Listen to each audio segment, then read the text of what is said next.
So some of the nerdier of you may want to know the precise components of the MADfest Summer School. Well, let me run through them for you.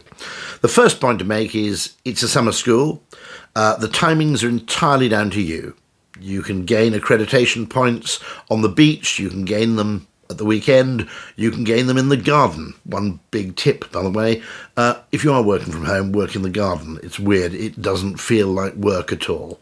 And that's one of the little tiny psychological tips which might be thrown in amongst a whole load of, I hope, pretty useful content. The first module, let me just explain, is effectively how we raise the status and centrality of marketing again. If you like, make marketing great again. If we don't manage to do that, everything else is really a bit theoretical. What we have to do that is to learn to talk marketing concepts using economic vocabulary.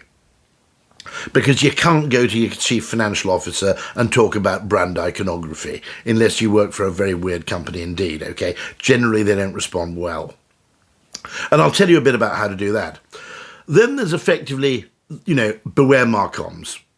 Marketing can only be marketing if it isn't confined to mere communications. And that's particularly important, I think, in fields like B2B and tech, in finance, where the marketing function has become conflated with a kind of stuff and events function.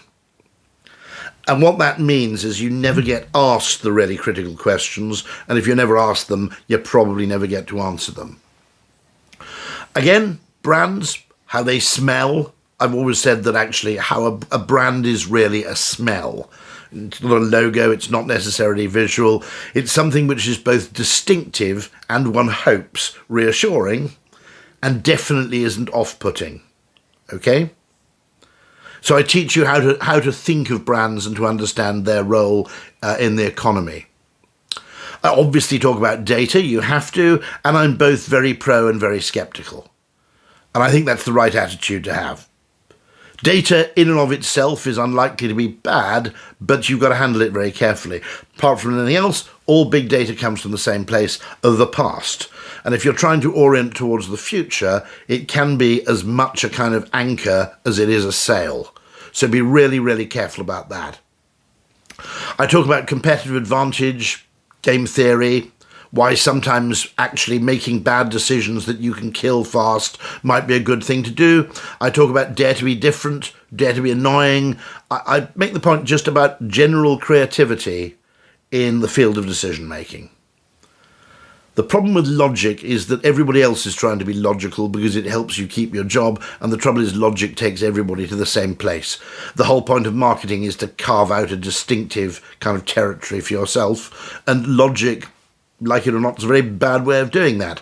Not to mention the fact that the human brain isn't desperately swayed by logic to begin with.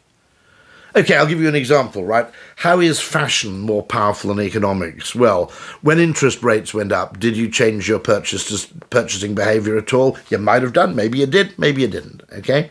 If I asked you to go into work wearing flared jeans, okay, and a weird embroidered shirt and a bootlace tie, you'd experience actual pain doing it, wouldn't you? Okay?